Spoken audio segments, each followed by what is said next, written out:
तर नमस्कार मैत्रिणींनो, कशा आहात तुम्ही? मजेत ना? तर आपण आज ब्लाऊज बघितल्यावर तुम्हाला लक्षात आले असेल की आपल्याला स्लीव्ज कशी जॉईन करायची आहे. आर्म होल जवळ जो आपला फुगा येतो तो येणार नाहीये, तर त्याची एक ट्रिक मी तुम्हाला सांगते आहे. तर हे बघा, हा जो आपल्याला आकार आहे हा व्यवस्थित कापून घ्यायचा आहे. मागे पुढे आपल्याला अगदी असं सरळ करायचा आहे. आणि हा खड्डा, तर ब्लाऊज अनेक जण काय करतात की ही जी स्लीव्ज आहे ना ती कुठून जोडायची, तर इथून जोडतात. तर आपल्याला इथून न जोडता ही शोल्डर पासून जोडायचं आहे. ही जी स्लीव्ज आहे ना त्याचा सेंटर काढायचा. सेंटर काढल्यानंतर आपलं जे शोल्डर आहे ना, शोल्डर जिथं आपण जॉईन केलं आहे तिथून आपण स्लीव्ज ही अटॅच करायची.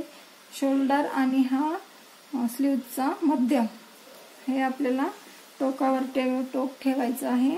हे बघा, हे अशा पद्धतीनं आपण शोल्डर पासून स्लीव्ज जोडत यायचे. खाली कपडा जास्त ओढायचा नाही, खालचाही कपडा आणि स्लीव्जही आपल्याला जास्त ओढायची नाही. अगदी स्मूथ अशी बघा आपण अशी स्लीव्ज जोडायची आहे.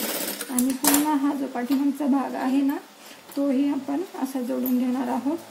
शोल्डर पासूनच ही आपल्याला शिलाई इकडे करायची आहे. तर तुम्ही बघू शकता.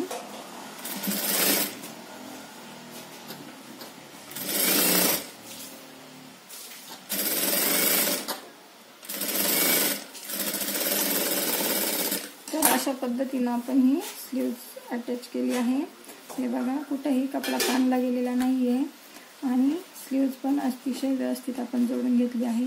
इथं असं बिलकुल फुगा येणार नाही. तर नेहमी शोल्डर पासून आपल्याला स्लीव्ज जोडायची आहे. तर तुम्हाला हा व्हिडिओ कसा वाटला कमेंट करून नक्की कळवा आणि ही ट्रिक कशी वाटली तेही सांगा. धन्यवाद.